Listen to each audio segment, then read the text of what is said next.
What is up guys, and today andito na tayo sa, di ko alam kung saan to. Anyway, medyo matraffic talaga kasi long weekend. Grabe no, mas lalo siguro kagabi lang yan.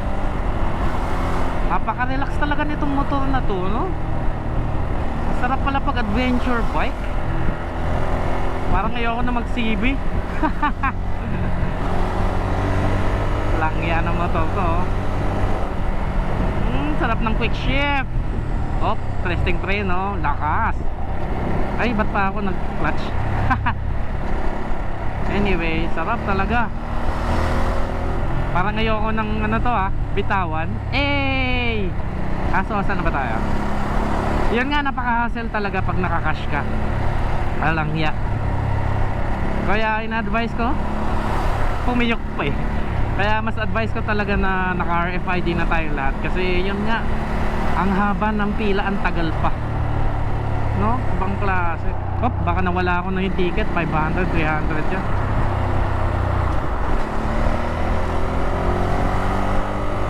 Pwede ba tayo? Tingnan mo, napaka-smooth ng ano, quick shift. Para ka na lang naka ano eh, yung mga Honda Wave dati na semi yung clutch. Hindi mo na kailangan magbaba ng throttle no? Para yung power dire-diretso lang, walang patay.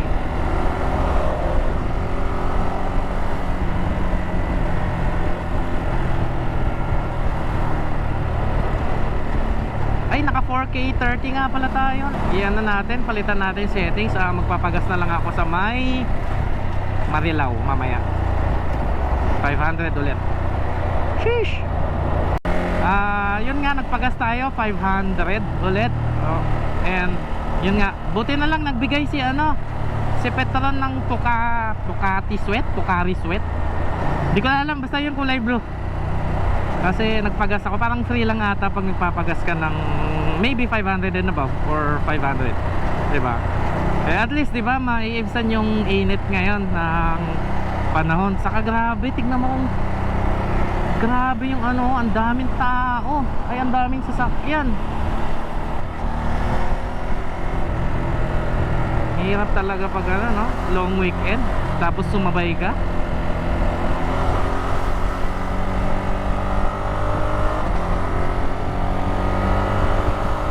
Ang smooth talaga ng riding nito. Yun nga lang, mainit. Uy. Pero ang sarap. Kung ito talaga pang bubos Ironman mo, shit, mapapagod ka lang siguro kung titigil-tigil. Pero kung dire-diretsong right lang, oh shit.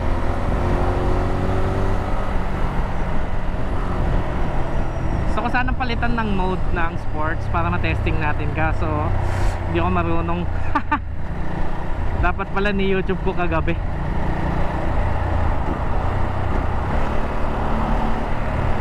Anyway, smooth nga talaga niya pag ginagamit. Pero kanina nung nag-high speed ako, subukan ko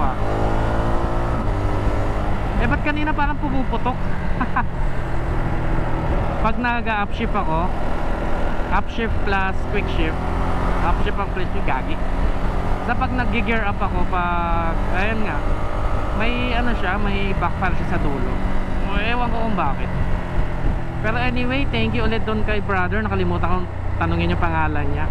Kasi nakasettings tong Hero 12 natin ng panggabi, 4K 30 tapos 800 maximum ISO. So masyado siyang bright pag ganitong maaraw. Hopefully maganda yung kuha doon kay ate kanina na ba't wala ka sakay.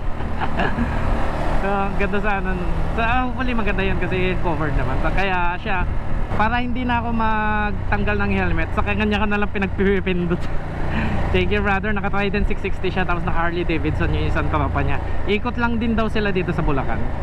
So anyway, ride safe sa'yo brother. And sheesh. So tuloy-tuloy lang natin. Malolobat na ba to? Sasabihin naman niya ata pag lobat eh. Ay hindi, wala pala, hindi ko pala maririnig. Buti sana akong cardo, diba? Hindi nga pala ako nagpatugtog. Pero okay lang yan, magpabalik na lang siguro. So saan ba tayo? Lalagpas pa tayo dito eh, pagkakalam ko eh. So dito yung Bukawi exit.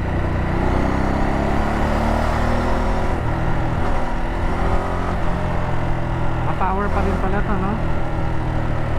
Pero traffic daw sa Balagtas. Problema tayo paano sisingit-singit dyan mamaya.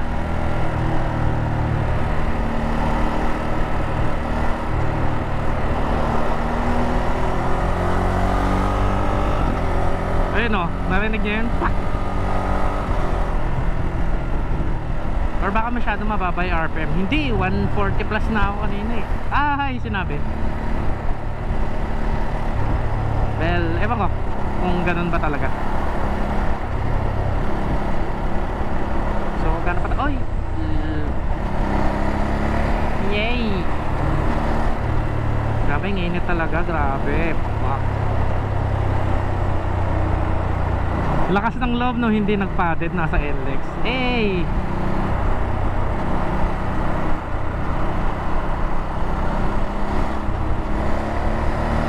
Mga NLEX. Gusto ko sana ding subukan yung paano ba to?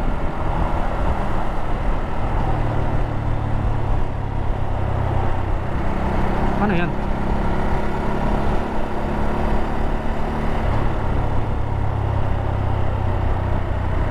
Hindi ko alam eh.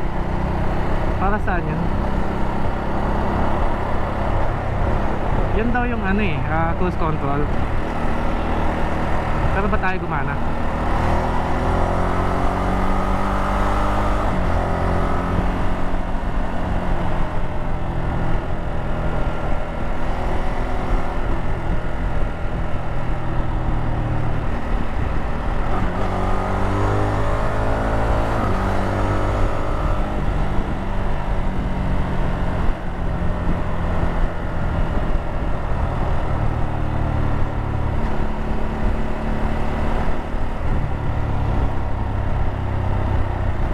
Ayaw ng cruise control.